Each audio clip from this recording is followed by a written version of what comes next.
안녕하십니까? AI 원정대 크세노폰입니다. 여러분, 오늘 아침 출근길에 확인한 여러분의 코인 지갑 혹은 이게 주식 계좌의 그 사용 숫자들, 가능한 카드일까? 과연 진짜일까요? 최근 대한민국 가상자산 시장을 강타한 충격적인 사건이 있었습니다. 바로 국내 대형 거래소 빗썸에서 무려 61조 원 규모의 유령 코인이 장부상으로만 존재했다는 사실이 드러난 것입니다. 61조 원. 감이 오십니까? 이는 대한민국 국방 예산을 훌쩍 뛰어넘는 천문학적인 금액입니다. 우리는 매일 야근하고 진짜 상사의 피곤해. 눈치를 보며 이거 언제 월급을 끝나지? 아껴서 투자를 집에 합니다. 가고 싶다. 그런데 그 소중한 자산이 실체도 없는 디지털 유령이었다면? 내가 산 비트코인이 사실은 거래소 서버에만 존재하는 가짜 숫자였다면 어떨까요? 독일의 철학자 쇼펜하우어는 이렇게 말했습니다. 행복은 쾌락의 추구가 아니라 고통의 부재다. 투자의 세계에서도 마찬가지입니다. 진정한 부자는 100배 대박을 터뜨리는 사람이 아니라 내 자산이 소리 없이 녹아내리는 고통을 완벽하게 차단하는 사람입니다. 오늘 방송에서는 이번 61조 유령 코인 사태가 왜 단순한 전산 오류가 아니라 우리 금융 시스템의 구조적 거짓말인지를 파헤칠 겁니다. 거래소가 절대 알려주지 않는 장부 거래의 비밀 3가지를 마키아벨리의 냉철한 시각으로 분석하고 무엇보다 중요한 내 돈을 지키는 방법을 알려드리겠습니다. 특히 복잡한 회계 장부를 볼 줄 모르는 평범한 직장인이라도 생성형 AI, 즉 챗GPT나 클로드를 활용해 단 1분 만에 거래소의 위험을 감지하고 내 자산의 실제성을 검증하는 구체적인 프롬프트, 즉 명령어를 공개할 예정입니다.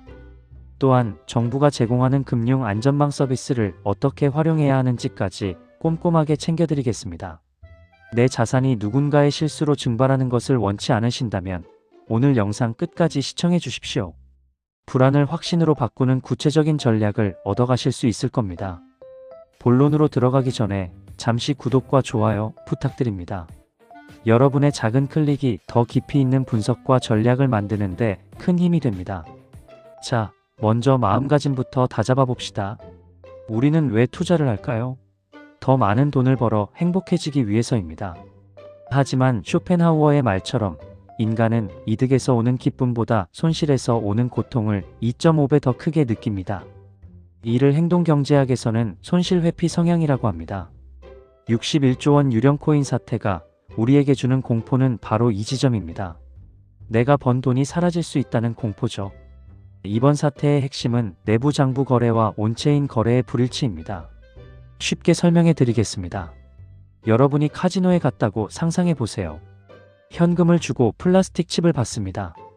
카지노 안에서 칩은 돈처럼 쓰입니다. 하지만 카지노 금고에 현금이 하나도 없는데 카지노 주인이 실수로 칩을 무한대로 찍어내 손님들에게 나눠줬다면 어떻게 될까요? 나중에 칩을 현금으로 바꾸려 할 때 카지노는 돈이 없다고 말하며 문을 닫을 겁니다. 이것이 바로 뱅크런이고 이번 유령 코인 사태의 본질입니다. 거래소 화면에 찍힌 내 코인 수량은 카지노 칩인 장부이고 실제 블록체인에 기록된 코인은 금고 속 현금인 온체인입니다. 빗썸 사태는 실제 코인은 없는데 장부상 숫자로만 61조 원어치의 코인이 돌아다녔다는 뜻입니다. 3040 직장인 여러분, 우리는 너무나 쉽게 스마트폰 화면 속 숫자를 믿습니다. 편의성 때문이죠. 하지만 금융 자본주의, 특히 규제가 완벽하지 않은 가상자산 시장에서 편리함은 곧 취약함입니다. 마키아벨리는 군주론에서 인간은 은혜를 모르고 변덕스러우며 위선적이라고 했습니다. 거래소라는 거대 시스템도 결국 인간이 만든 것입니다. 그들의 선의를 믿지 마십시오. 오직 검증된 데이터만 믿어야 합니다. 그렇다면 거래소는 어떤 방식으로 우리를 안심시키고 또 속일까요? 제가 분석한 거래소의 3가지 거짓말은 다음과 같습니다. 첫째, 고객님의 자산은 100% 안전하게 보관 중입니다. 이 말은 조사 시점에만 참일 수 있습니다. 회계 감사는 1년에 한두 번, 특정 날짜에만 이루어집니다. 감사 전날 다른 곳에서 코인을 빌려와 채워넣고 감사가 끝나면 다시 빼돌리는 식의 윈도우 드레싱이 가능하다는 뜻입니다. 실시간 증명이 없다면 이 문구는 허상입니다. 둘째, 단순한 전산 오류일 뿐 피해는 없습니다. 빗썸 측은 이번 사태가 시스템 오류였고 실제 피해는 없었다고 주장합니다. 하지만 생각해 보십시오. 61조 원이라는 가상의 유동성이 시장에 공급되었습니다. 이는 코인 가격을 왜곡시키고 누군가는 그 왜곡된 가격에 매수하거나 매도했습니다. 보이지 않는 피해자는 분명히 존재합니다. 이것은 시장 교란 행위입니다. 셋째, 가상자산 이용자 보호법이 여러분을 지켜줍니다. 2024년 7월부터 한국에서도 가상자산 이용자 보호법이 시행되었습니다. 예치금 이자 지급, 보험 가입 의무화 등 진일보한 것은 맞습니다. 하지만 기술의 속도를 법이 따라가지 못합니다. 법은 사후 처벌에 집중되어 있습니다. 거래소 내부 데이터베이스 조작을 실시간으로 감시하는 시스템은 아직 법적 의무가 아닙니다. 즉, 소 잃고 외양간 고치는 격이 될 확률이 높습니다. 따라서 정부나 법만 믿고 있어서는 안 됩니다.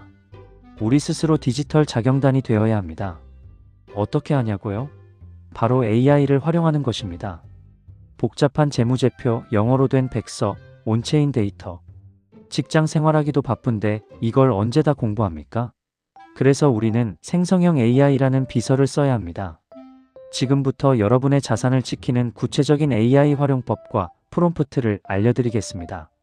메모하시거나 아래 설명란을 참고해주세요. 전략 1은 거래소 건전성, AI로 1분 만에 감사하기입니다. 대부분의 거래소는 분기별로 준비금 증명, 즉 POR 보고서를 냅니다. 하지만 일반인이 보면 그냥 숫자 덩어리입니다. 이때 챗GPT 4.0 이상이나 클로드에 보고서 텍스트나 PDF 파일을 업로드하고 이렇게 물어보세요. 너는 지금부터 월가 출신의 냉철한 재무감사관이야. 내가 업로드한 이 가상자산 거래소의 준비금 증명 보고서를 분석해줘. 특히 다음 세 가지를 중점적으로 체크해서 리스크 등급을 안전, 주의, 위험 중 하나로 판정해줘. 첫째, 고객 예치금 대비 실제 코인 보유 비율이 100% 미만인 항목이 있는가? 둘째, 거래소 자체 발행 토큰인 FTT나 BNB 등이 자산의 20% 이상을 차지하는가? 이것은 자산 부풀리기 징후임. 셋째, 부채 항목 중 출처가 불분명하거나 기타로 분류된 거대 항목이 있는가?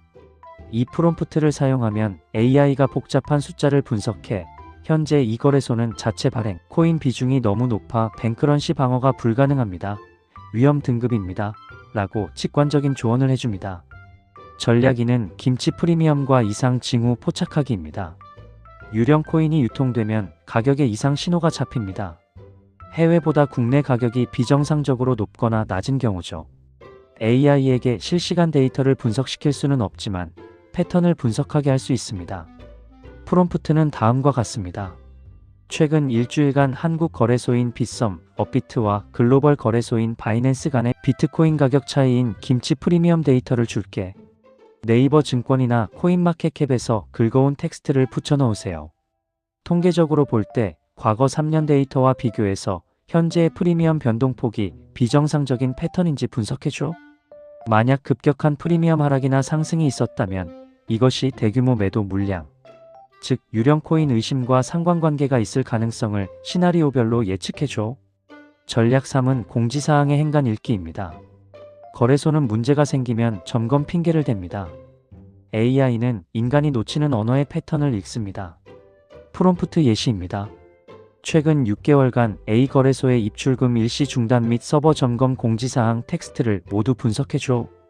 첫째, 점검이 주로 코인 가격 급등락 시점에 집중되었는지. 둘째, 점검 사유가 구체적인 기술적 설명 없이 모호한지. 위 패턴을 분석해서 이 거래소가 유동성 부족을 기술적 문제로 위장하고 있을 확률을 0%에서 100% 사이로 추론해줘. 이 세 가지 프롬프트만 잘 활용해도 여러분은 월스트리트의 애널리스트 못지않은 통찰력을 갖게 됩니다. 남들이 가지아를 외칠 때 여러분은 AI와 함께 이 거래소는 위험해, 옮기자라고 냉정하게 판단할 수 있는 것이죠. AI로 분석을 마쳤다면 이제 제도적으로 내 돈을 지킬 차례입니다. 많은 분들이 모르고 계시는 공공서비스와 제도를 알려드리겠습니다. 첫째, 금융소비자 정보 포털 파인 활용하기입니다. 금융감독원이 운영하는 파인이라는 사이트가 있습니다. 여기에 들어가시면 제도권 금융회사 조회 메뉴가 있습니다. 내가 이용하는 코인 거래소가 금융정보분석원인 FIU에 정식으로 신고, 수리된 사업자인지 반드시 확인해야 합니다. 미신고 사업자는 폐업 시 여러분의 돈을 한 푼도 돌려받을 수 없습니다. 유명하다고 해서 믿지 마시고 파인에서 조회되는지 확인하십시오. 둘째, 계좌정보 통합 관리 서비스인 내계좌 한눈에의 확장입니다. 현재 정부는 은행, 증권뿐만 아니라 가상자산, 거래소에 흩어진 내 자산도 한눈에 볼 수 있는 시스템 구축을 논의 중입니다. 아직 통합되지는 않았지만 각 거래소에 잠자고 있는 소액 코인인 먼지 코인을 현금화하여 계좌로 입금받는 기능은 각 거래소 앱 내에 있습니다. 이번 기회에 잊고 있었던 자투리 돈을 찾아서 비상금으로 만드십시오. 티끌 모아 태산입니다. 셋째, 가상자산 이용자 보호법에 따른 예치금 이자 챙기기입니다. 2024년 7월법 시행 이후 거래소에 현금인 원화를 넣어두면 은행 이자처럼 예치금 이용료를 받을 수 있게 되었습니다. 빗썸, 업비트 등 주요 거래소는 연 2% 내외의 이자를 줍니다. 그런데 이거 신청 안 하면 안 주는 곳도 있고 자동으로 주는 곳도 있습니다. 지금 당장 거래소 앱 공지사항을 확인해서 내 현금이 이자를 받고 있는지 체크하세요. 이것은 여러분의 당연한 권리입니다. 여러분, 61조 유령 코인 사태는 우리에게 명확한 메시지를 던집니다. 당신의 돈을 맡아주는 곳은 아무도 없다. 거래소는 여러분의 친구가 아닙니다. 그들은 수수료를 먹고 사는 기업일 뿐입니다. 정부는 노력하지만 언제나 기술보다 한 발 늦습니다. 결국 내 자산을 지키는 최후의 보루는 의심하고 검증하는 여러분의 태도입니다. 오늘 제가 알려드린 마키아벨리적 의심, 그리고 AI라는 강력한 검증 도구를 잊지 마십시오. 단순히 돈을 버는 기술이 아니라 돈을 잃지 않는 철학이 여러분의 노후를, 그리고 사랑하는 가족의 미래를 지켜줄 것입니다. 불안해하지 마십시오. 대신 공부하십시오. 그리고 AI에게 질문하십시오. 질문하는 자만이 살아남는 시대입니다. 오늘 영상이 여러분의 소중한 자산을 지키는 방화벽이 되기를 바랍니다. 영상이 유익하셨다면 구독과 좋아요, 알림 설정까지 부탁드립니다.